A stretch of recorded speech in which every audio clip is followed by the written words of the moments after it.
আসসালামু আলাইকুম। গল্পকথা বাই মেহনাজে আপনাদের সবাইকে স্বাগতম। আমি মেহনাজ লুবনা। আজ আপনাদের পড়ে শোনাব ইলমা বেহেরোজের একটি উপন্যাস, আমি পদ্মজা, অষ্টম পর্ব।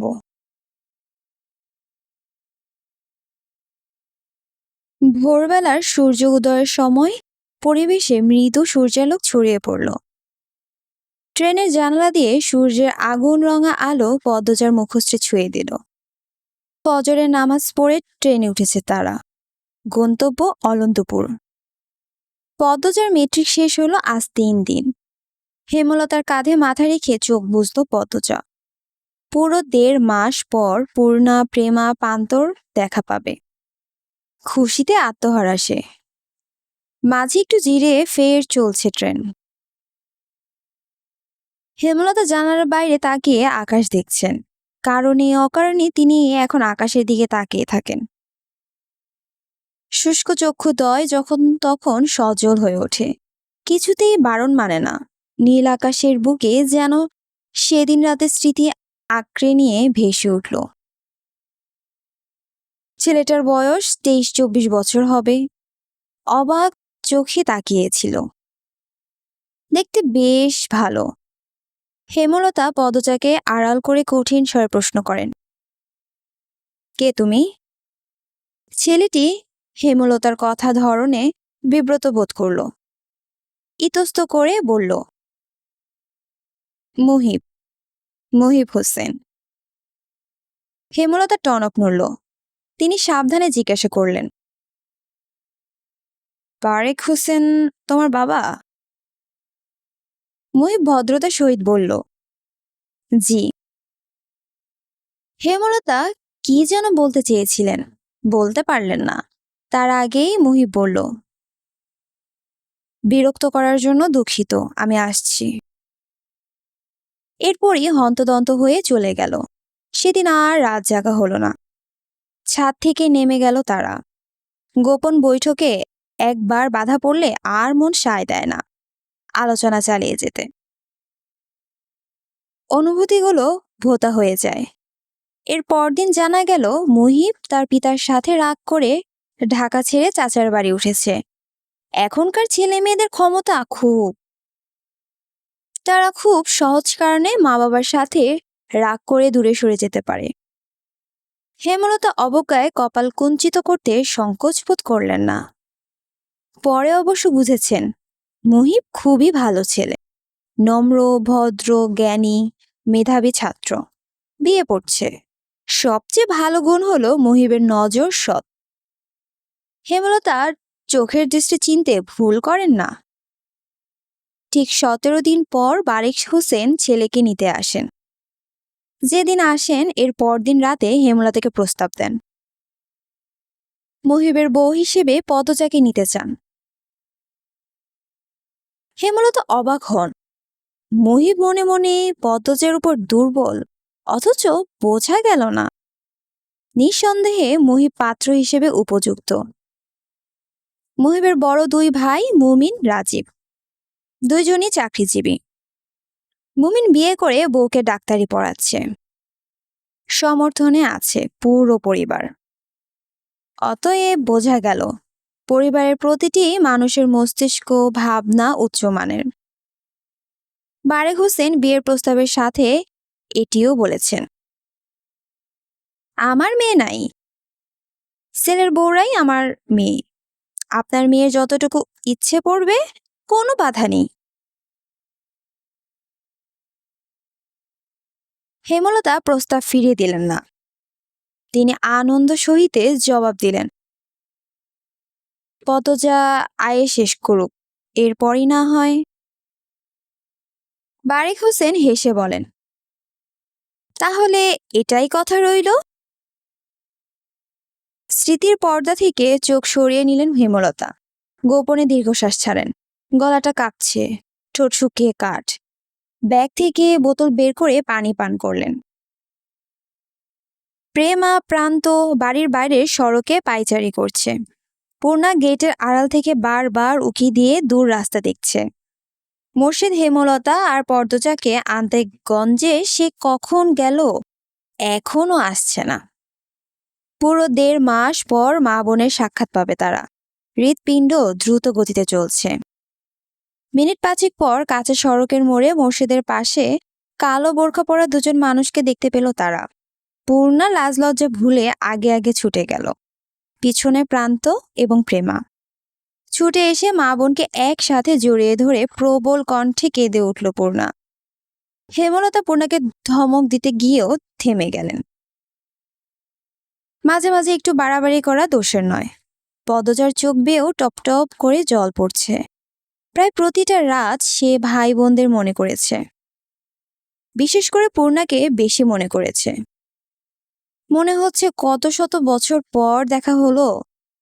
আর পূর্ণা বাড়ির আনাচে কানাচে পদ্মজার শূন্যতা অনুভব করেছে। সে অশ্রুসিক্ত চোখ মেলে তাকালো পদ্মজার দিকে।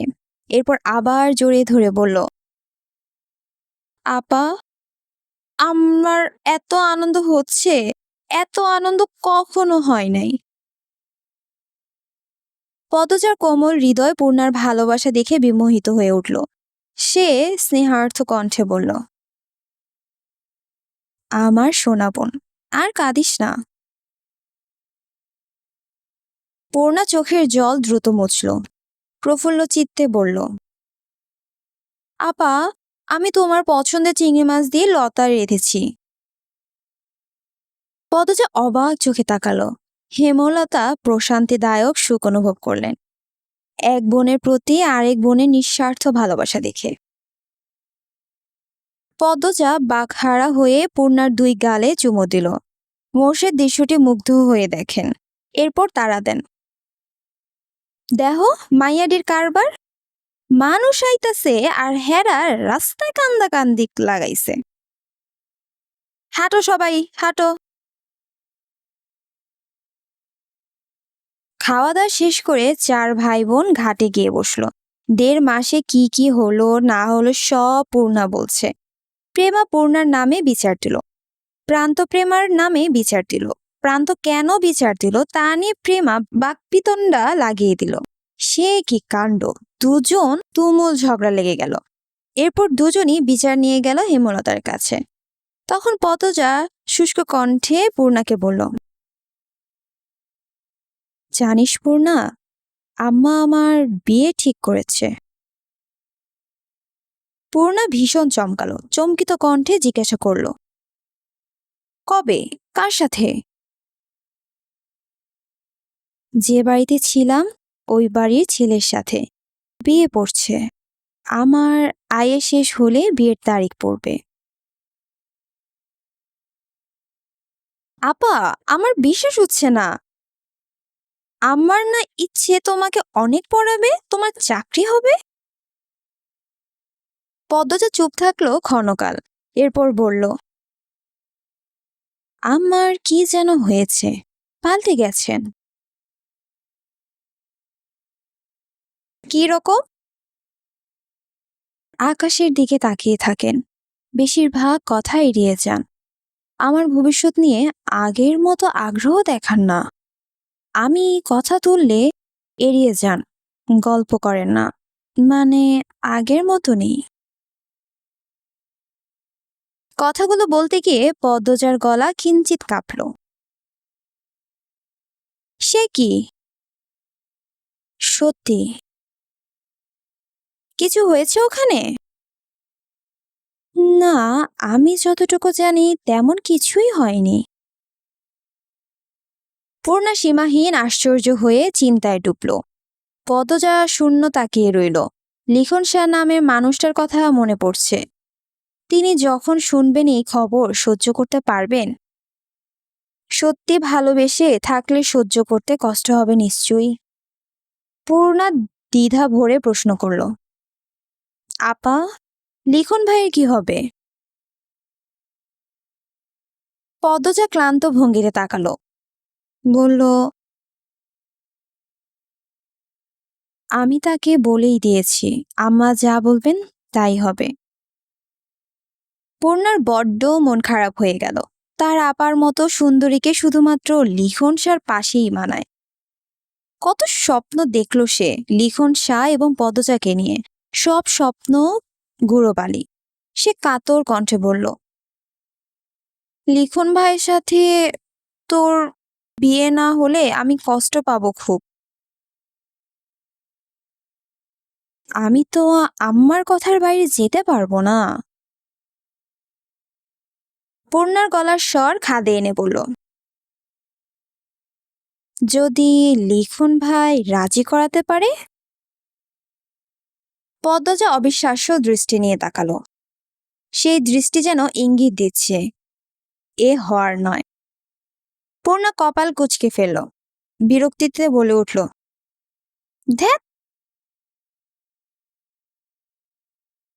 বাতাসটা গরম গরম ঠিকছে, ক্রমশই মাথা ব্যথা বেড়ে চলেছে। এত এত গাছগাছালির চারদিকে তবুও এতটুকু শীতলতা নেই পরিবেশে।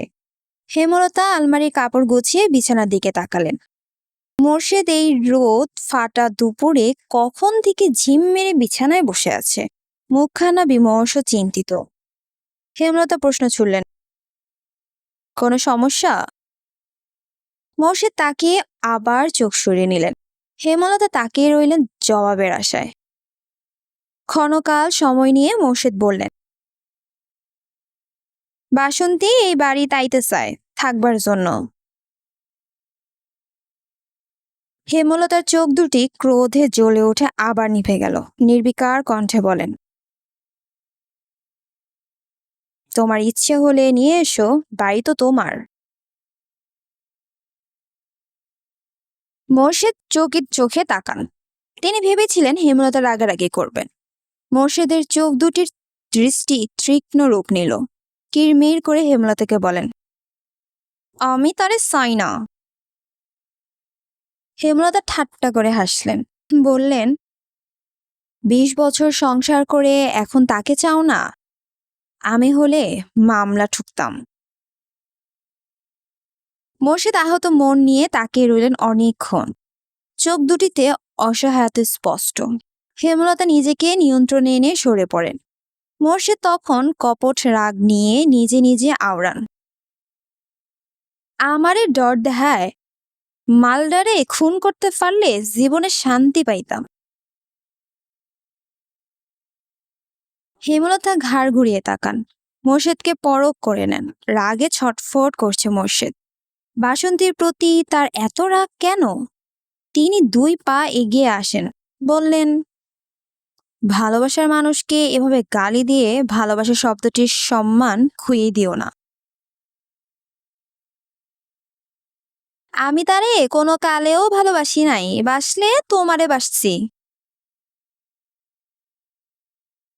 হেমলতা ভীষণ অবাক হয়ে চোখ তুলে তাকান। ভোতা অনুভূতিগুলো মুহূর্তে নাড়াচাড়া দিয়ে উঠল। মোর্শেদ অপ্রস্তুত হয়ে পড়েন, দৃষ্টি অস্থির। বিছানা থেকে নেমে গটগট পায়ে বেরিয়ে যান।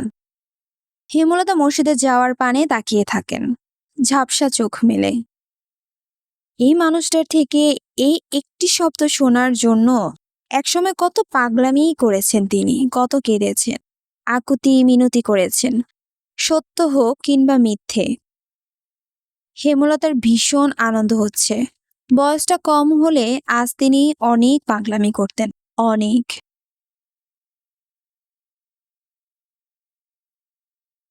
পূর্ণার ভীষণ জ্বর, তাই পূর্ণাকে নানা বাড়ি রেখে পদ্মজা বাড়ি ফিরল।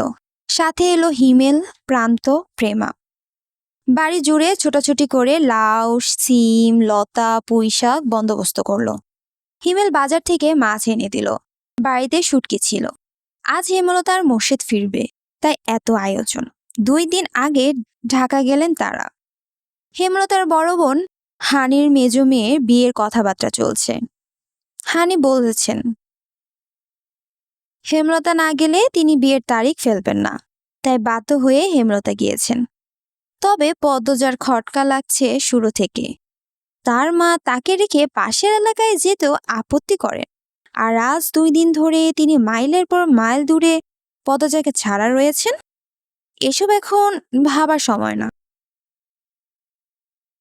পদ্মজা যত্ন করে কয়েক পদে রান্নার প্রস্তুতি নিল।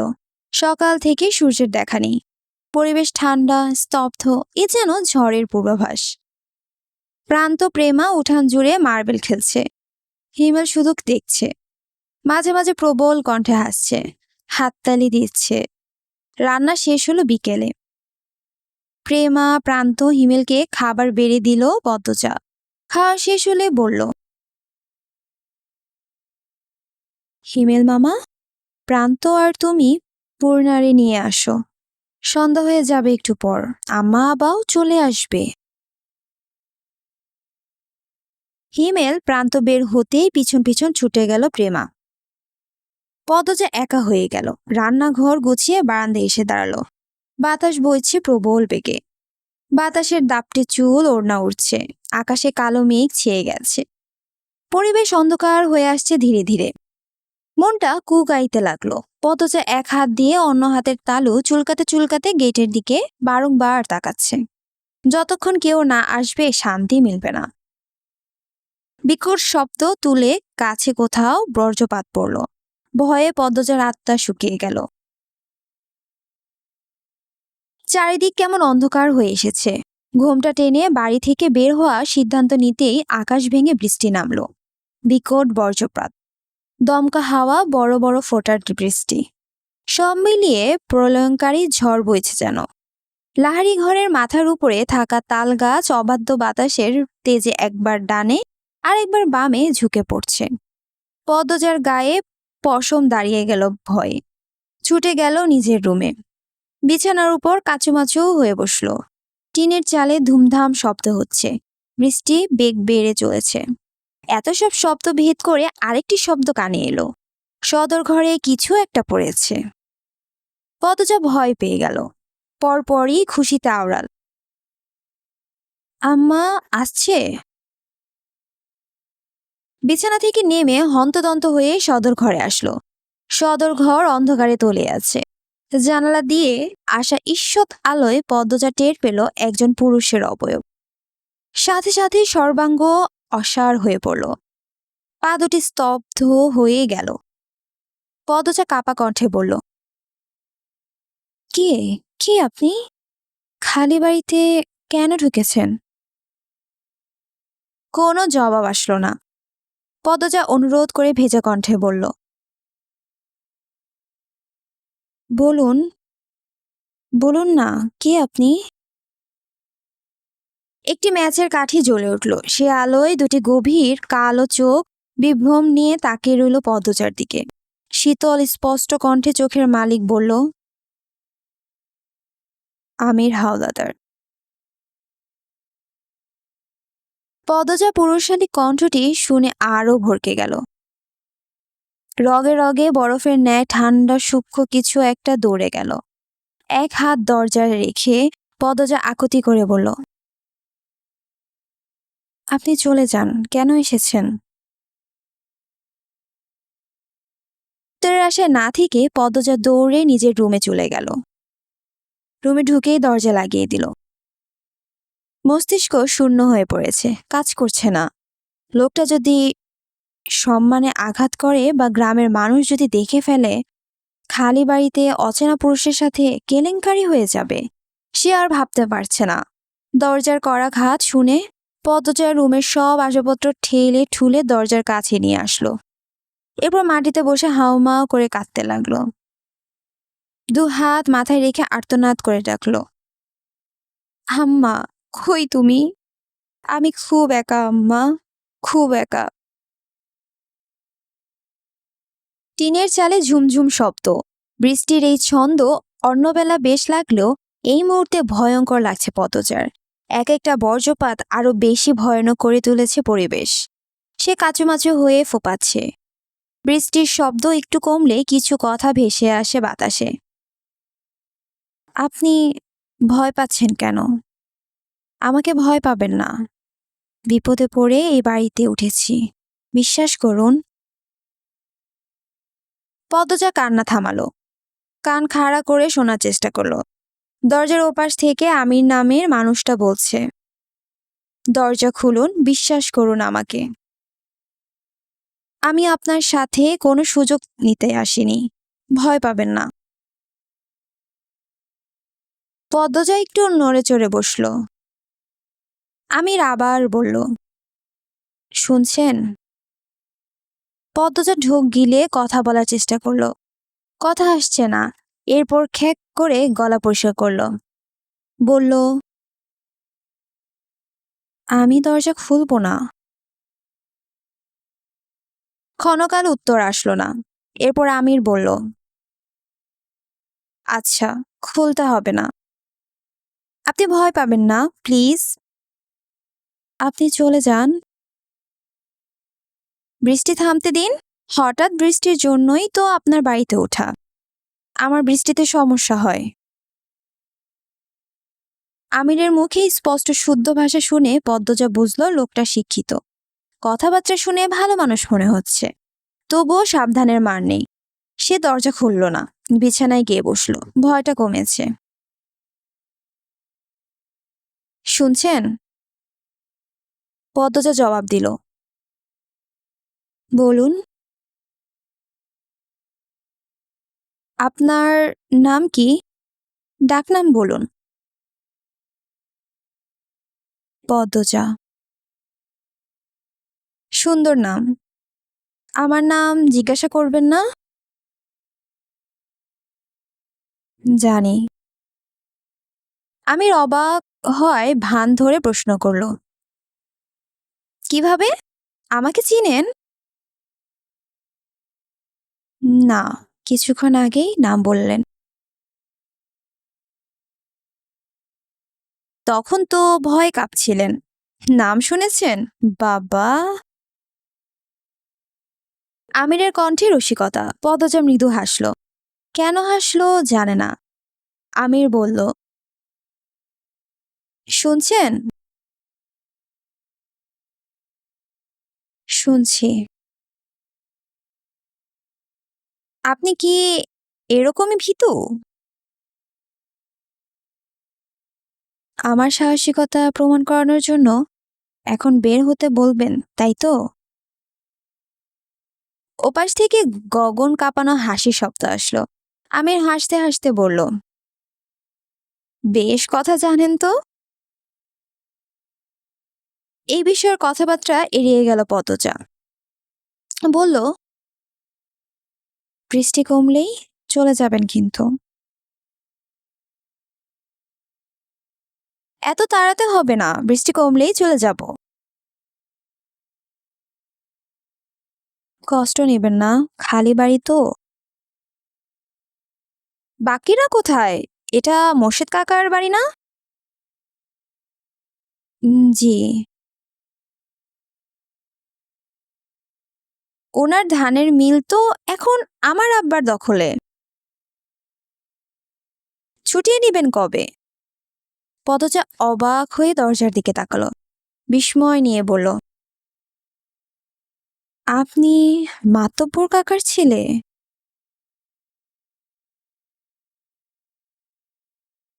অবাক হলেন মনে হচ্ছে। মাতব্বর কাকার ছেলের নাম তো বাবু। আমির হেসে বলল, আমার ডাকনাম বাবু। আমার আব্বা ডাকে, ভালো নাম আমির। পদ্মজা আর কথা বাড়ল না। বজ্রপাত থেমেছে, বৃষ্টি রয়েছে। আমির জিজ্ঞাসা করল, বাকিরা কোথায় বললেন না? আম্মা আব্বা ঢাকা, আজ ফেরার কথা ছিল। আর আমার দুই বোন আর ভাই নানা বাড়ি, বোধহয় বৃষ্টির জন্য আসতে পারছেন না। এখনো আমাকে ভয় পাচ্ছেন? একটু একটু। এটা ভালো, অচেনা মানুষকে একেবারেই বিশ্বাস করতে নেই। বাসন্তী ভ্যান থেকে নেমে সামনে এগোলেন। মোর্শেদের বাড়িটা তিনি চিনেন না, তাই কোন দিকে যাবেন বুঝে উঠতে পারছেন না। এদিকে আকাশের অবস্থাও ভালো না, রাস্তাঘাটেও মানুষ নেই। ঝড়ো হাওয়া বইছে। আরো কিছুটা পথ হাঁটার পর আচমকাই ঝড় শুরু হলো। তিনি দৌড়ে একটা বাড়িতে উঠলেন। রমিজ আলী বারান্দায় বসে হুকা টানছিল। সিল্কের শাড়ি পরনে, পেট উন্মুক্ত, লম্বা চুলের বেনুনিতে ধবধবে সাদা বাসন্তীকে দেখে তিনি অবাক হয়ে এগিয়ে আসেন। বিস্ময়ে প্রশ্ন করেন, কেডা আপনি? কারে চান? বাসন্তী কেঁপে উঠলেন। ঘাড় ঘুরিয়ে রমিজকে দেখে লম্বা করে হাসেন। বলেন, হুট কইরা মেঘখান আইয়া পড়ল তো। তে আপনি কার বাড়িতে চাইতেন? মোর্শেদের বাড়ি। রমিজ আলী বিরক্তিকর ভাব নিয়ে সরে যান। ঘরের ভেতর থেকে চেয়ার এনে দেন। বলেন, মসজিদদার কি লাগেন আপনি? বাসন্তী চিন্তায় পড়েন। গ্রামের মানুষ তো জানে না তার আর মসজিদের সম্পর্ক। এখন জানানোটা কতটা যুক্তিসঙ্গত। সেকেন্ড কয়েক ভাবার পর যুক্তি মিলে গেল। গ্রামবাসীকে বলা উচিত, নয়তো সে তার অধিকার কখনোই পাবে না। একমাত্র গ্রামবাসী পারে তার জায়গাটা শক্ত করে দিতে। বাসন্তী রমিজ আলীর চোখের দিকে তাকিয়ে বললেন, আমি তার বউ লাগি, প্রথম বউ। তার লগে আমার 20 বছরের সম্পর্ক। রমিজ আলীর চক্ষুদয় যেন কোটর থেকে বেরিয়ে আসতে লাগলো। মেঘনা চাইতে বৃষ্টি পাওয়ার মতো আনন্দ অনুভব করেন। তিনি প্রবল উৎসাহ নিয়ে বললেন, হের পরের বউ জানে? না। থায়েন কই আপনি? রাধাপুর। লুকায় রাখছিল বিয়া কইরা? হ। এখন মোর্শেদ আমারে তালাক দিতে চায়। আমার সাথে সংসার করতে চায় না। তাই আমি আমার অধিকার নেয়ার জন্য আইছি। আমি তার বাড়িতে থাকবার চাই। আপনারা আমার সাহায্য কইরেন। গ্রামবাসী সারা মোর্শেদ আমারে জায়গা দিব না। রমিজ আলী প্রবল বৃষ্টি আর বজ্রপাতে হটিয়ে উঁচু স্বরে বললেন, আপনার জায়গা করে দেওয়ান আমার কাম। আপনি চিন্তা করেন না, মেঘটা কমতে দেন, এরপর খালি দেখেন কি হয়। বাসন্তীর চোখ মুখ জলজল করে উঠল। ভরসা পাওয়া গেল রমিজ আলীর প্রতিশোধের নেশা পেয়েছে। মোর্শেদ তাকে কত কটু কথা বলেছে, অবজ্ঞা করেছে, অপমান করেছে। এইবার তার পালা। প্রতিটি অপমান ফিরিয়ে দিবেন বলে শপথ করেন। তিনি বাসন্তীকে ভরসা দিয়ে বলেন, আপনি বইয়া থায়েন, আমি আরো কয়েকজনরে লইয়া আইতাছি। রমিজ আলী খুশিতে গদগদ হয়ে বেরিয়ে যান। সঈদ, রজব, মালিক, কামরুলকে নিয়ে ফিরেন। সবার হাতে হাতে ছাতা। কামরুল আটপাড়া এলাকার মেম্বার। গ্রামে কোনো অনাচার হলে তা দেখার দায়িত্ব তার। তাই তিনি মাথার উপর বজ্রপাত ঝড় নিয়েই ছুটে আসেন। পদ্মজা উৎসুক করছে, টয়লেটে যাওয়ার প্রয়োজন। প্রসাবের ব্যাগ বাড়ছে। এভাবে আর কতক্ষণ থাকা যায়? সাহসও পাচ্ছে না বের হওয়ার। রুমে পায়চারি করলো কিছুক্ষণ। চোখ বন্ধ করে জোরে নিঃশ্বাস নিল।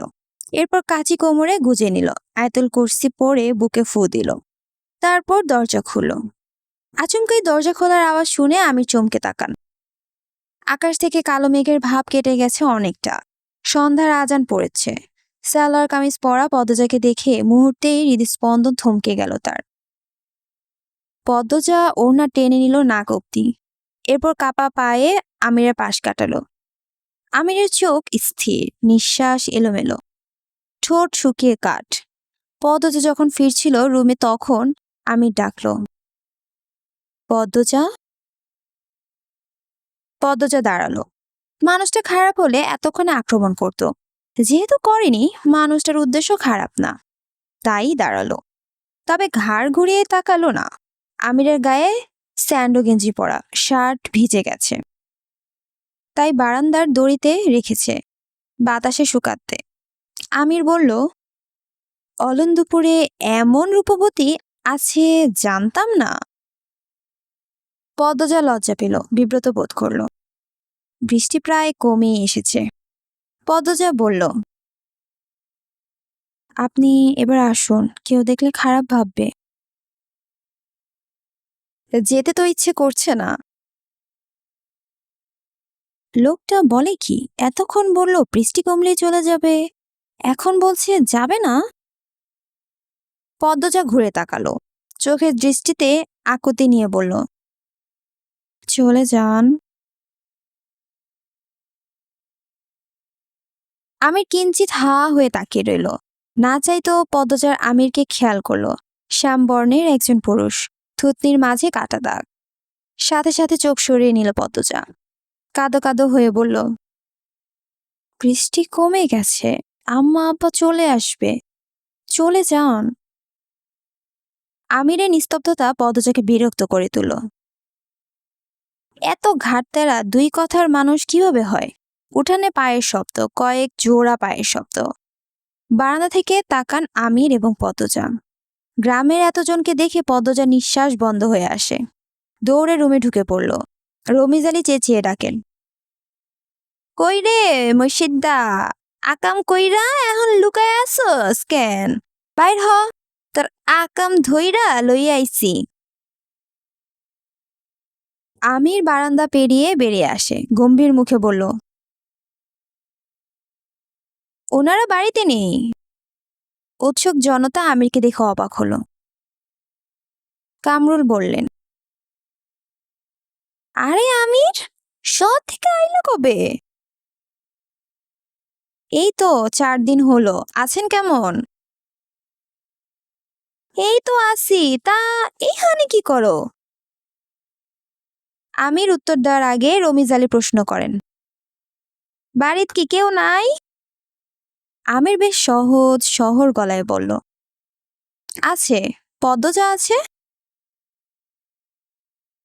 উপস্থিতি 5-6 জন তীক্ষ্ণ চোখে তাকালো। সবার দৃষ্টি দেখে আমির বুঝলো সে কত বড় ভুল করে ফেলল। তাহলে পদ্মজা এটারই ভয় পাচ্ছিল?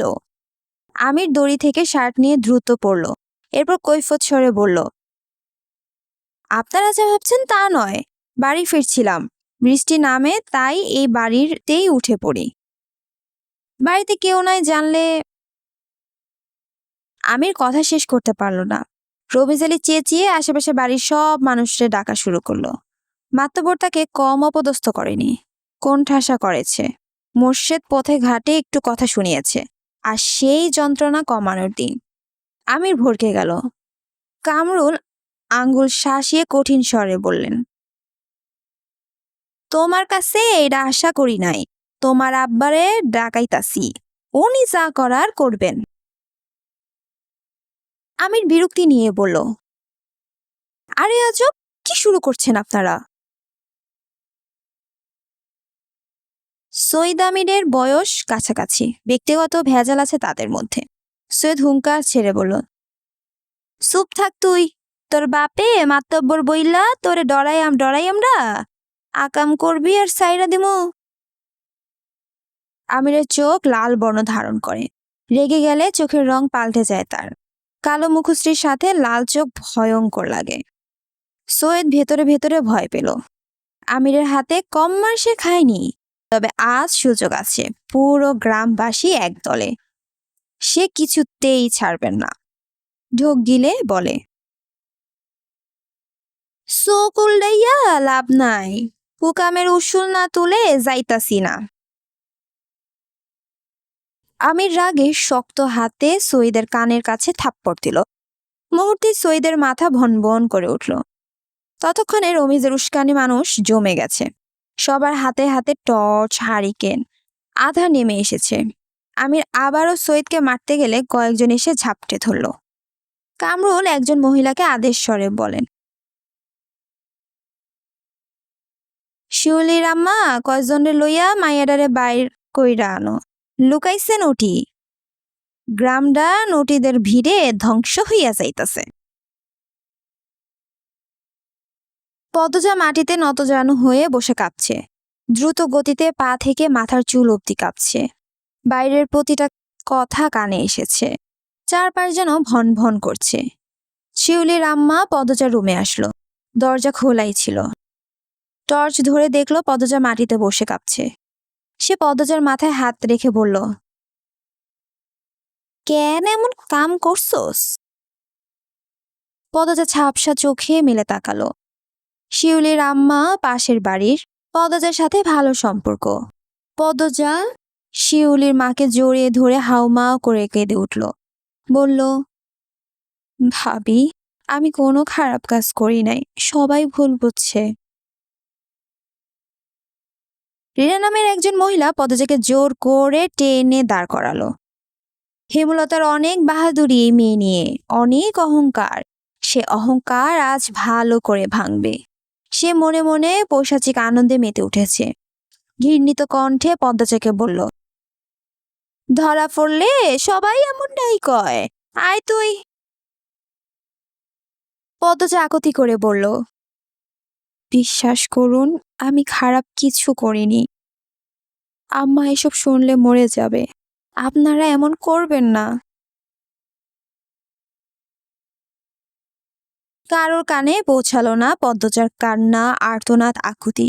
সবাই গ্রামের সবচেয়ে সুন্দর মনে সুন্দর পরিবারের সদস্যগুলোকে ধ্বংস করায় মেতে উঠল। পদ্মজাকে টেনে হিঁচড়ে বের করে আনে। কখনো ঘুমটা ছাড়া কোনো পুরুষের সামনে না যাওয়া মেয়েটার বুকের ওড়না পড়ে রইল ঘরে। 3-4 জন মহিলা শক্ত করে চেপে ধরে রাখলো। সবাইকে উপেক্ষা করে পদ্মজা ঘৃণা চোখে তাকালো আমিরের দিকে। আমির চেষ্টা করছে নিজেকে ছাড়ানোর, কিছুতেই পারছে না। পূর্ণা জ্বরের চোটে কাঁপছে। বাড়িতে ঢুকেই দেখলো কোলাহল, ভয় পেয়ে গেল। একটু এগিয়ে দেখলো পদ্মজার বিধ্বস্ত অবস্থা। জ্বর মুহূর্তেই উবে গেল। দৌড়ে এসে পদ্মজাকে ধরিয়ে দিল। চেঁচিয়ে উঠল, আমার আপারে এমনি ধরছেন কেন? আপা, এই আপা, কাঁদছো কেন? পদ্মজা কেঁদে বলল, পূর্ণা, আম্মা মরে যাবে এসব দেখলে। আমি কিচ্ছু করিনি পূর্ণা। পূর্ণা কিছুই বুঝে উঠতে পারছে না, শুধু অনুভব করছে তার বুক কাঁপছে, ব্যথায় বিষে যাচ্ছে। সে রিনাকে বলল, খালা, আপনি আমার বোনেরে এইভাবে ধরেছেন কেন? ছাড়েন। রিনা কর্কশ কণ্ঠে বলল, তোর বইনের রস বাইরা গেছিল, এই জন্য খালি বাড়িত ব্যাঠা সেরা ডাইকাইন না রস কমাইছে। পূর্ণার গা রিরি করে উঠল। তেজ নিয়ে বলল, খারাপ কথা বলবেন না, আমার আপা এমন না। পাশ থেকে একজন মহিলা পূর্ণার উদ্দেশ্যে বলল, তোর মা যেমন হের মাইয়াটাও এমন হইছে, নিজেও এমন কিচ্ছা করলো, মাইয়াও করলো। পদ্মজা চমকে তাকালো। মহিলা বলেই যাচ্ছে, বুঝলা, তোমরা সবাই মা এক বেশ্যা, মাইয়াটা বানাইছে আরেক বেশ্যা। পদ্মজা আচমকাই রেগে গেল খুব। আক্রোশে শরীর কাঁপতে থাকলো। রিনা সহ 2 জন মহিলাকে ঠেলে সরিয়ে দিল। এরপর রাগে চেঁচিয়ে বলল, আমার মা নিয়ে কিছু বললে আমি ফোন করব, মেরে ফেলবো, একদম জিভ ছিঁড়ে ফেলবো। পদ্মজার এহেন রূপে সবাই থতমত খেয়ে গেল। লম্বা চুলগুলো খোপা থেকে মুক্ত হয়ে পিঠময় ছড়িয়ে পড়ল। চোখের মনি অন্যরকম হওয়াতে মনে হচ্ছে কোনো প্রেতাত্মার রাগে ফোঁসফোঁস করছে। গ্রামের কয়েক মহিলা আবার বিশ্বাস করে পদ্মজা কোনো পরীর মেয়ে, তাই এত সুন্দর। এই মুহূর্তে তারা ভাবছে পদ্মজার ভেতর কেউ ঢুকেছে, তাই সামনে এগোলো না। রিনা একাই এগিয়ে আসলো। পদ্মজার চুলের মুঠি ধরে বিশ্রী গালিগালাজ করলো। এরপর কামরুলকে বলল, কামরুল ভাই, এই বান্দিরে বান্ধা লাগবো। পূর্ণা প্রেমা পদ্মজাকে ছাড়াতে গেলে সৈয়দ সহ আরো 3-4 জন এগিয়ে আসলো। অন্ধকারে ভিড়ে পড়ে পদ্মজা, পূর্ণা, প্রেমা বাজেভাবে উত্ত্যক্ত হলো। কয়টা কালো হাত নিজেদের তৃপ্তি মিটিয়েও নিল। 3 বোনের কান্না আর্তনাদ কারোর হৃদয় ছুঁতে পারল না। হেমলতার অনুপস্থিতিতে তার আদরের 3 কন্যার জীবন্ত কবর হচ্ছিল। বাধা দেয়ার কেউ ছিল না। আজ এ পর্যন্তই। যদি আপনাদের আমার কাছ থেকে গল্পটি শুনে ভালো লেগে থাকে তাহলে প্লিজ কমেন্ট করে জানাতে ভুলবেন না। আর আমার চ্যানেলটি যদি ভালো লেগে থাকে তাহলে অবশ্যই লাইক, শেয়ার অ্যান্ড সাবস্ক্রাইব করবেন। Thank you.